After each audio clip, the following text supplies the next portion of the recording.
آسان کر دیا، پریکٹیکل ہمارے سامنے نمونہ ہے۔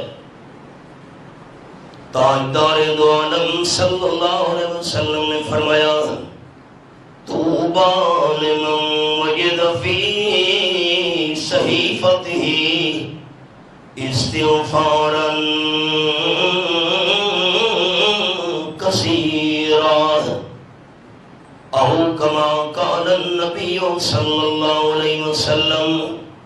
مبارک ہو، خوشخبری ہو، خوشی نصیب ہو اس بندے کو قیامت کے میدان میں جس کے نامہ اعمال میں استغفار زیادہ پایا گیا۔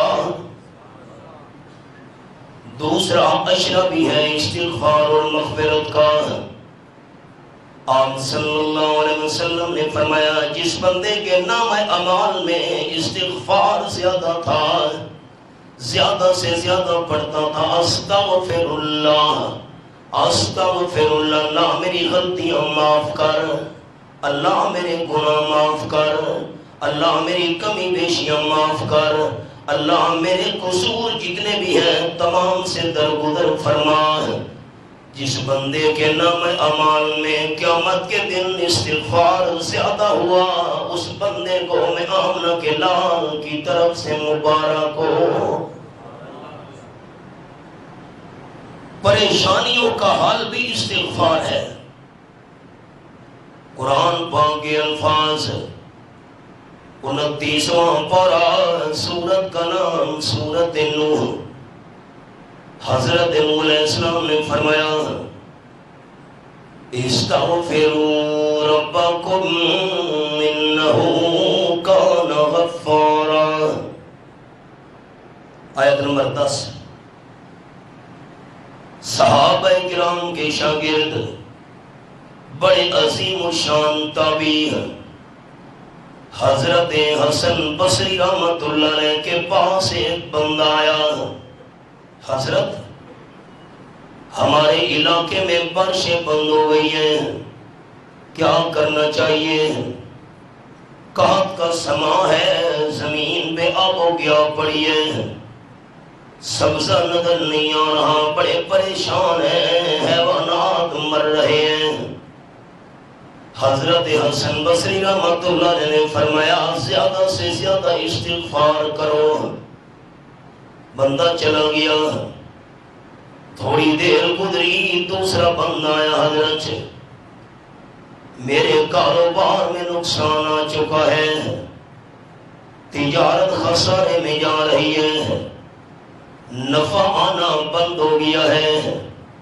حضرت حسن بصری رحمت اللہ علیہ نے فرمایا تو بھی زیادہ سے زیادہ استغفار کر۔ جو دوست کہتے ہیں نا دکان نہیں چلتی، ان کے لیے نسخہ ہے زیادہ سے زیادہ استغفار۔ اور استغفار کرنے کے لیے وضو بھی شرط نہیں ہے کہ وضو ہو تو بندہ استغفر اللہ پڑھے، نا اٹھتے بیٹھتے چلتے پھرتے سوتے جاگتے بندہ استغفار پڑھتا رہے۔ لمبا استغفار نہ بھی آئے، اتنے الفاظ تو آسان ہیں استغفر اللہ، لیکن یہ نیت کر کے کہ اللہ میں تجھ سے گناہوں کی معافی مانگ رہا ہوں۔ دوسرا بندہ بھی چلا گیا، تیسرا بندہ پریشان ہو کر آیا، میری نرینہ اولاد نہیں ہے، حضرت کیا کرنا چاہیے؟ حضرت حسن بصری نے یہ نہیں فرمایا فلاں دربار پہ جا کے منت مان، فلاں دربار پہ جا کے نظر و نیاز چڑھا، فلاں بابے کو پکار۔ حضرت حسن بصری رحمت اللہ علیہ نے فرمایا تو بھی زیادہ سے زیادہ استغفار کر۔ بندہ چلا گیا، چوتھا بندہ محفل میں حاضر ہوا، حضرت میرے باغ کے میووں کو کیڑا لگ چکا ہے، جو درمیان میں نہر جاری تھی نہر کا پانی خشک ہو چکا ہے۔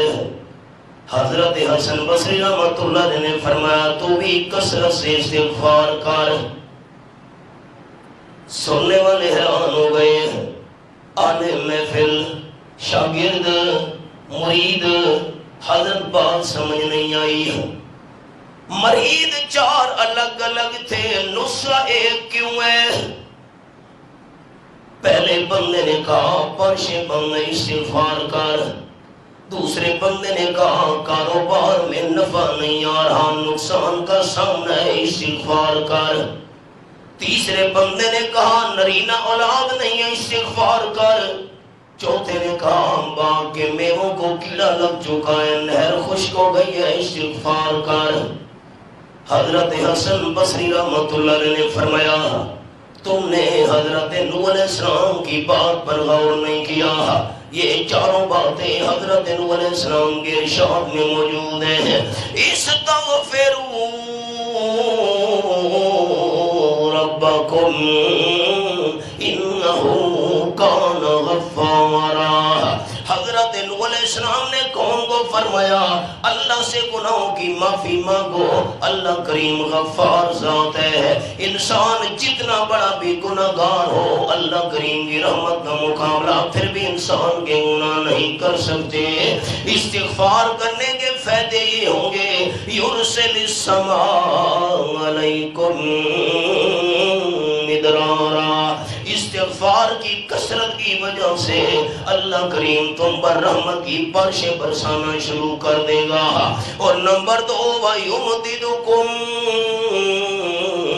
بِأَمْوَالٍ، استغفار زیادہ سے زیادہ کرو گے، حضرت نوح علیہ السلام نے فرمایا اللہ تمہارے مالوں میں برکت ڈال دے گا۔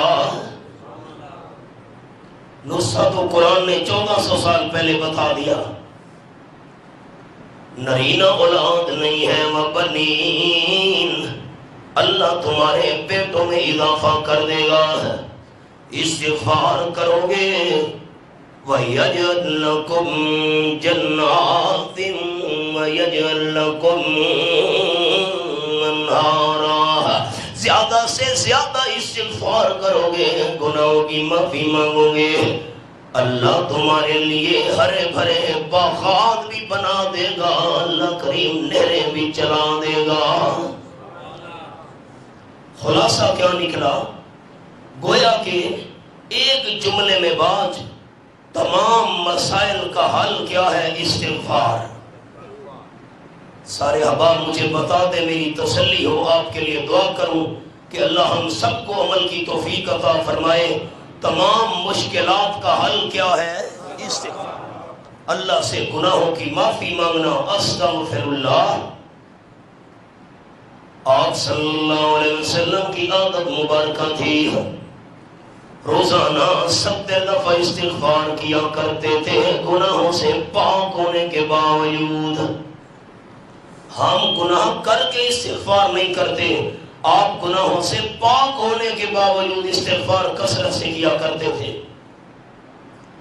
اور پھر جب آپ صلی اللہ علیہ وسلم نماز کا سلام پھیرتے فرمایا کرتے تھے اللہ اکبر، اور 3 دفعہ فرماتے تھے استغفر اللہ استغفر اللہ استغفر اللہ۔ کیا مطلب؟ اے پروردگار میں آمنہ کے لال صلی اللہ علیہ وسلم نے تیری عبادت کی ہے، رب کائنات کی قسم قیامت تک آنے والے تمام امت کے سارے نیک اعمال جمع کر دیے جائیں، حبیب کبریا صلی اللہ علیہ وسلم کے ایک سجدے کی شان کا مقابلہ پوری امت کے نیک اعمال نہیں کر سکتے۔ سلام پھیرنے کے بعد اللہ اکبر، کیا مطلب؟ نماز پڑھ کر میں بڑا نہیں بن گیا، اللہ بڑا پھر بھی تو ہے۔ اور 3 دفعہ استغفر اللہ، کیا مطلب؟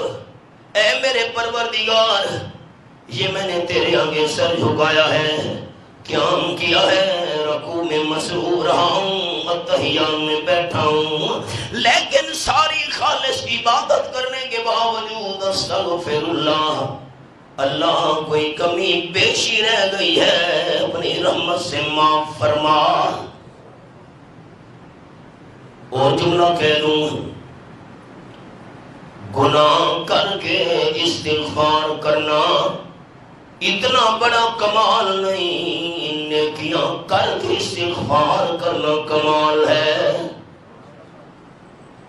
اس جملے پر احباب نے غور کرنا ہے۔ غلطیاں کر کے، گناہ کر کے، نافرمانیاں کر کے استغفار کرنا کمال ہے، لیکن اتنا بڑا کمال نہیں ہے جتنا بڑا کمال نیکیاں کر کے استغفار کرنا ہے۔ حدیث پاک کی مثال آپ کو سنا دی۔